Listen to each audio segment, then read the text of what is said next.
পটভূমি।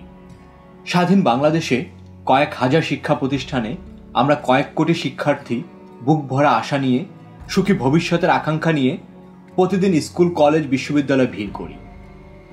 আমাদের চোখে মুখে অনেক স্বপ্ন। আমাদের মাঝ থেকেই সৃষ্টি হবে আগামী দিনের কৃতি ব্যক্তিত্ব, শিক্ষক, শিল্পী, সাহিত্যিক, বুদ্ধিজীবী, বিজ্ঞানী, চিকিৎসক, প্রকৌশলী, রাজনীতিক, রাষ্ট্রনায়ক। আমরাই আগামী দিনে দেশের কোটি কোটি মানুষের মুখে হাসি ফোটাবো। কিন্তু শিক্ষা জীবনের বিভিন্ন পর্যায়ে, স্কুল থেকে কলেজে, কলেজ থেকে বিশ্ববিদ্যালয়ে তথা উচ্চ শিক্ষায়তনে পৌঁছাতে আমাদের স্বপ্ন ভেঙে চূর্ণ বিচীর্ণ হয়ে যায়। যতই দিন যেতে থাকে ততই নতুন নতুন সমস্যা, সংকটের ঘূর্ণিপাকে আমরা ঘুরপাক খেতে থাকি। কিন্তু আবার আমরা আশায় বুক বাঁধি। ঝড়, ঝঞ্ঝা, দুর্বিপাক আমাদের মতো তরুণদের মেরুদণ্ড ভাঙতে পারে না। সকল বাধা অতিক্রম করে আমরা নতুন করে সোনালী ভবিষ্যৎ গড়ে তোলার প্রতিজ্ঞা নিই। আমরা তরুণ, আমাদের জীবনে সবেমাত্র শুরু। আমাদের সামনে রয়েছে অফুরন্ত সম্ভাবনা। সেই সম্ভাবনাকে কাজে লাগাতে হবে। রাষ্ট্রের কারো কারো নীতি ও কার্যকলাপের ফলে ছাত্র সমাজ ও দেশবাসীর স্বপ্ন আকাঙ্ক্ষা ভেঙে যায়। যারা দেশের অগ্রযাত্রার পথে বাধার প্রাচীর সৃষ্টি করে তারাই আমাদের শত্রু। এই শত্রুকে পরাভূত করেই স্বপ্ন বাস্তবায়ন করা সম্ভব। পরাধীনতার অর্গলমুক্ত নতুন দেশ, নতুন আশা। আজ আমাদের দেশ স্বাধীন। প্রায় 200 বছর ব্রিটিশরা আমাদের শোষণ করেছে। ব্রিটিশ শাসনের বিরুদ্ধে তীব্র সংগ্রাম গড়ে তুলেছে এ ভূখণ্ডের মানুষ। সিপাহী বিদ্রোহ, সন্ন্যাসী বিদ্রোহ, ফকির বিদ্রোহ, সাঁওতাল, গারো, হাজং প্রভৃতি জাতিসত্তার বিদ্রোহ, সূর্য সেন, প্রীতিলতা প্রমুখ বিপ্লবী নেতৃত্বে সংগঠিত অগ্নিযুগে সশস্ত্র জাতীয় বিপ্লবী আন্দোলন সহ জনগণের বহুমাত্রিক সংগ্রাম ব্রিটিশ শাসনের ভিতকে কাঁপিয়ে তোলে। 47-এ ব্রিটিশ শাসনের অবসান ঘটলেও সাম্প্রদায়িক ও দ্বিজাতি তত্ত্বের ভিত্তিতে গঠিত পাকিস্তান রাষ্ট্রের অন্তর্ভুক্ত হয় বাংলাদেশ। পশ্চিম পাকিস্তানের শোষক ধনিক গোষ্ঠী সাম্রাজ্যবাদের সঙ্গে যোগ সাজসে আমাদের দেশকে প্রায় 24 বছর ধরে লুণ্ঠন করেছে। তারা আমাদের শিক্ষা, সংস্কৃতি ও ভাষার বিকাশ রুদ্ধ করতে চেয়েছিল। দেশে শিল্পের বিকাশ ঘটেনি, চাষাবাদ পদ্ধতি রয়ে গেছে সেকেলে। আমাদের পাট, চা, চামড়া, খাদ্যশস্যের ভাণ্ডার লুট করে ব্রিটিশ ও পাকিস্তানিরা আরও ধনী হয়েছে। আমাদের অর্থে পশ্চিম পাকিস্তানে নতুন নতুন শহর হয়েছে, মরুভূমি শস্য শ্যামলা হয়েছে। অথচ যে কৃষক পাট উৎপাদন করে তার জীবনে আরও দুঃখ কষ্ট নেমে এসেছে। বাংলাদেশের অর্থে সিন্ধু নদে বাঁধ তৈরি হয়েছে, কৃষি সেচের ব্যবস্থা হয়েছে, কিন্তু আমাদের দেশে বন্যা নিয়ন্ত্রণ পর্যন্ত করতে দেয়া হয়নি। আমাদের দেশ পরিণত হয়েছিল পাকিস্তানের শিল্প পণ্যের বাজারে।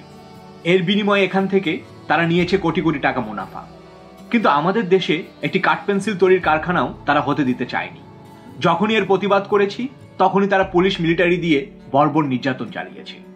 কিন্তু এদেশের মানুষের স্বাধীনতার আকাঙ্ক্ষা কি অত্যাচার, নিপীড়ন চালিয়ে দমন করা যায়? পাকিস্তানি শাসকদের জাতিগত শোষণ, দমন, পীড়ন ও প্রতিক্রিয়াশীল নীতির বিরুদ্ধে বাংলার জনগণ তীব্র সংগ্রাম গড়ে তুলেছে। বারবার এদেশে ছাত্র সমাজের রক্তে রাজপথ রঞ্জিত হয়েছে, কৃষক শ্রমিকের রক্ত ঝরেছে।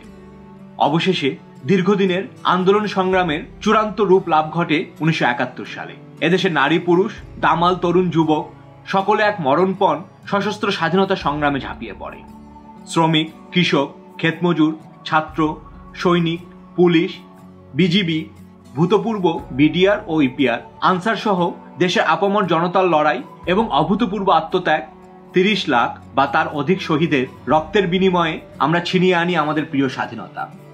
স্বাধীনতার এই যুদ্ধে পাকিস্তানি বাহিনী আমাদের দেশে নারীদের উপর পরিচালনা করে পদ্ধতিগত নির্যাতন। যুদ্ধাস্ত্র হিসাবে তারা বেছে নেয় ধর্ষণকে।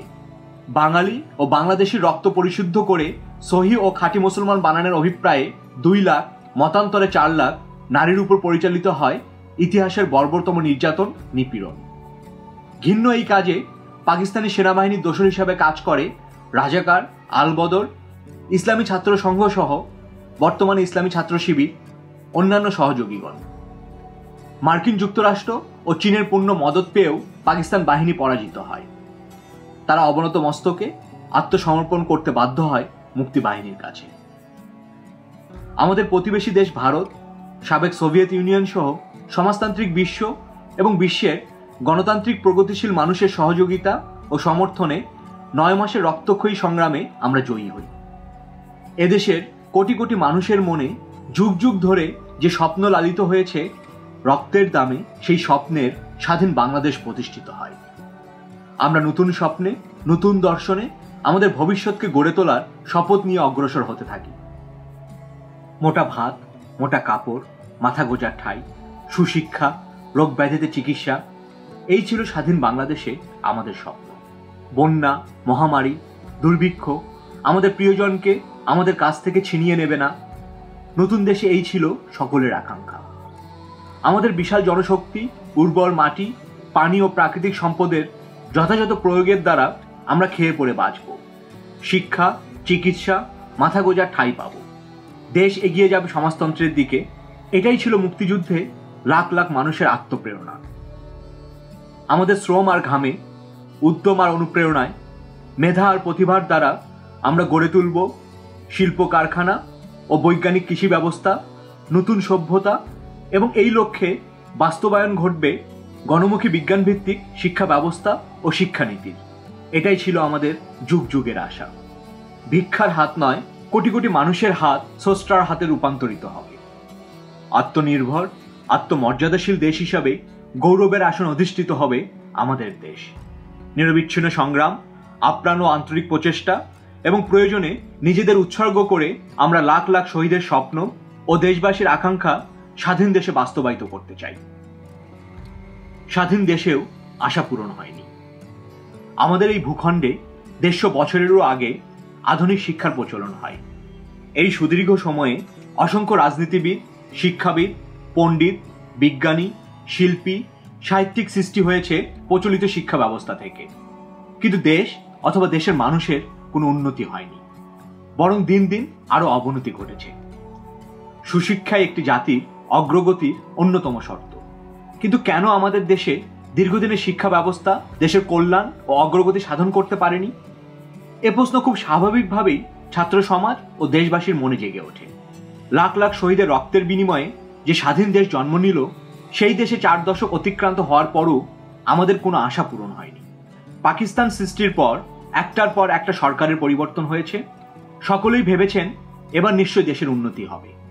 কিন্তু কিছুদিন যেতে না যেতেই সকল আশা চূর্ণ বিচূর্ণ হয়ে যায়। স্বাধীন দেশের যাত্রা শুরুতেই সবাই আশায় বুক বেঁধেছিল, কিন্তু ভাগ্যের পরিবর্তন হয়নি। এখনো দেশে শহর ও গ্রামের লাখ লাখ শিশুর পরনে কাপড় নেই, আগামীকাল কি খাবে তার নিশ্চয়তা নেই, তারা বেঁচে থাকবে কি থাকবে না, মানুষ হয়ে গড়ে উঠবে কি উঠবে না তার নিশ্চয়তা নেই। দেশের শতকরা 90% মানুষ কোনো প্রকারে বেঁচে আছে মাত্র। তাদের কোনো আশা নেই, স্বপ্ন নেই। যেমন নেই তাদের উপযুক্ত খাদ্য, বস্ত্র, বাসস্থান, শিক্ষা, কাজ ও চিকিৎসার নিশ্চয়তা। বেকার যুবকের সংখ্যা বেড়ে চলেছে। বেকারের সংখ্যা প্রায় 3 কোটি। প্রতি বছর শ্রমবাজারে 27 লাখ শিক্ষিত যুবক প্রবেশ করছে। অনাহারে, অপুষ্টিতে, বিনা চিকিৎসায় হারিয়ে যাচ্ছে কত মূল্যবান জীবন। লেখাপড়ার সুযোগ থেকে বঞ্চিত হচ্ছে অধিকাংশ মানুষ। যে কৃষক স্বাধীনতার জন্য বুকের রক্ত দিল, তার ঘরে সুখ আসেনি। যে শ্রমিক, ছাত্র, মেহনতি মানুষ মুক্তিযুদ্ধে জীবন বাজি রেখে অংশ নিল, তাদের কিছু হয়নি। শুধু মুষ্টিমেয় কিছু লোক দুর্নীতির আশ্রয় নিয়ে, ক্ষমতার অপব্যবহার করে, মানুষের উপর শোষণ করে, মুনাফা লুটে ফুলে ফেপে ধনী হয়েছে। তারাই দেশের যাবতীয় সুখের, বিলাসের, ভোগের ও আনন্দের অধিকারী হয়েছে। তাই স্বাভাবিক ও ন্যায়সঙ্গতভাবেই সকলের প্রশ্ন, এর সমাধান কোথায়? স্বাধীনতার 4 দশক পরেও বাংলাদেশে সবার জন্য ন্যূনতম মৌলিক অধিকার ও চাহিদা পূরণ করা সম্ভব হয়নি। দেশের আর্থসামাজিক ব্যবস্থার প্রতিক্রিয়াশীল চরিত্র ও শাসক গোষ্ঠীর গণবিরোধী কার্যকলাপ সত্ত্বেও যেসব ক্ষেত্রে দেশের অগ্রগতি সম্ভব হয়েছে, তা এই দেশের মজুর, কিষাণ ও আপামর জনগণের অপার সৃষ্টি ক্ষমতা, সৃজনশীলতা ও দেশপ্রেমের ফলেই অর্জিত হয়েছে। অথচ শাসক গোষ্ঠী জনগণকে উপহার দিয়েছে অনিয়ম, অনিশ্চয়তা ও নৈরাজ্য। তাই সামগ্রিক পরিস্থিতি সম্পর্কে মানুষের মনে বিরাজ করছে গভীর হতাশা ও ক্ষোভ। আইন শৃঙ্খলা বাহিনী ব্যবহার করে, প্রশাসনিক পদক্ষেপ গ্রহণ করে, রাষ্ট্রীয় সন্ত্রাস চালিয়ে ও গণমাধ্যমকে নিয়ন্ত্রিত রাখার মাধ্যমে সরকার পরিস্থিতিকে ঠান্ডা রাখতে সক্ষম হলেও প্রকৃত অবস্থা তা নয়। ভেতরে ভেতরে জমছে ক্ষোভ। এই নৈশব্দ যেন যুদ্ধারম্ভের প্রস্তুতি। দেশের লুটপাটের অর্থনৈতিক ব্যবস্থা ও তার অনুষঙ্গী গণতন্ত্রহীনতার ফলশ্রুতিতেই যেহেতু জন্ম নিয়েছে অনিয়ম, অনিশ্চয়তা ও নৈরাজ্য, সেই জন্য পরিস্থিতির দাবি হলো গোটা অর্থনৈতিক সামাজিক ব্যবস্থার আমূল পরিবর্তন। অভিজ্ঞতা একথা বলে যে রাষ্ট্র ক্ষমতায় অধিষ্ঠিত শক্তির শ্রেণীগত চরিত্র বদল না হলে এবং অর্থনৈতিক সামাজিক নীতি দর্শনের প্রগতিমুখী মৌলিক পরিবর্তন না ঘটলে এ অবস্থার পরিবর্তন হবে না। তাই আজ লুটেরা বুর্জুয়া রাজনীতির ক্রমশ একনায়কতন্ত্র অভিমুখী রাষ্ট্রীয় সন্ত্রাসবাদী শাসনকে পরাজিত করে বাম গণতান্ত্রিক শক্তির নেতৃত্বে বিকল্প রাজনৈতিক শক্তি ও গণশক্তির সচেতন সংগঠিত উত্থান ছাড়া বর্তমান দুঃসহ অবস্থার মৌলিক ও স্থায়ী কোনো পরিবর্তন সম্ভব হবে না। সর্বগ্রাসী সংকট। পরাধীন আমলে আমাদের দেশ ছিল প্রথমে ব্রিটিশের ও পরে পাকিস্তানের বাজার। এখানে কোনো শিল্প কারখানা গড়তে দেওয়া হয়নি। প্রতিটি জিনিসের জন্য আমরা হয় পাকিস্তান না হয় অন্য কোনো দেশের উপর নির্ভরশীল হয়ে পড়ি। শিল্প, ব্যাংক, বিমা, ব্যবসা বাণিজ্য সব কিছুই থেকে যায় প্রথমে ব্রিটিশ বেনিয়া ও পরে পশ্চিম পাকিস্তানি 22 পরিবারের হাতে। ফলে অর্থনীতি থেকে যায় চরমভাবে পশ্চাৎপদ ও কৃষি নির্ভর। দেশ স্বাধীন হওয়ার পরও শিল্পের সামান্যই বিকাশ ঘটেছে। সরকারি নীতি, গাফিলতি ও প্রশাসনের দুর্নীতির জন্য রাষ্ট্রায়ত্ত কলকারখানাগুলো সুষ্ঠুভাবে পরিচালিত হয়নি। 75-এর পট পরিবর্তনের এবং বিশেষভাবে 82 সালে সামরিক শাসনের পর রাষ্ট্রায়ত্ত অনেক কলকারখানা নামমাত্র দামে ধনিক শ্রেণীর হাতে তুলে দেয়া হয়। বিশ্ব ব্যাংক, আন্তর্জাতিক অর্থ তহবিল, বিশ্ব বাণিজ্য সংস্থার নির্দেশে বেসরকারীকরণের ফলে কয়েক হাজার শিল্প কারখানা বন্ধ হয়ে গেছে। শিল্পায়নের নামে মুষ্টিমেয় কয়েকটি ধনী পরিবার শ কোটি টাকা সরকারি ব্যাংকগুলো থেকে ঋণ নিলেও তারা শিল্প স্থাপনের জন্য সামান্যই ব্যয় করেছে। খেলাফি ঋণের পরিমাণ আশঙ্কাজনক পর্যায়ে পৌঁছেছে। এ দেশ যাদের শিল্পপণ্যের বাজার, সেই সাম্রাজ্যবাদী দেশগুলো আমাদের দেশে শিল্পায়ন চায় না।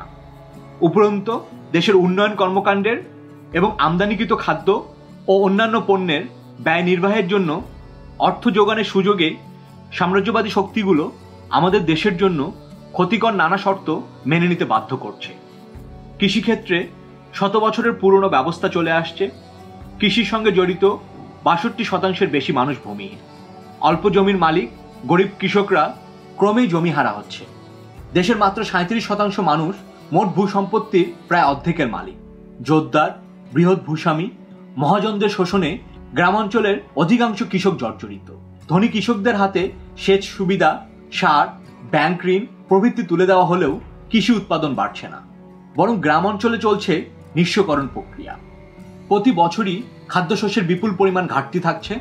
সরকারি ট্যাক্সের বোঝা দরিদ্র কৃষকদের জন্য দুঃসহ হয়ে উঠছে। টার্মিনেটর প্রযুক্তি, জিএস শস্য, হাইব্রিড বীজের মাধ্যমে মার্কিন সাম্রাজ্যবাদ আমাদের কৃষি ব্যবস্থার ধ্বংসকে ত্বরান্বিত করছে। সাম্রাজ্যবাদের অশুভ তৎপরতাকে ছাত্র সমাজ মেনে নিতে পারে না।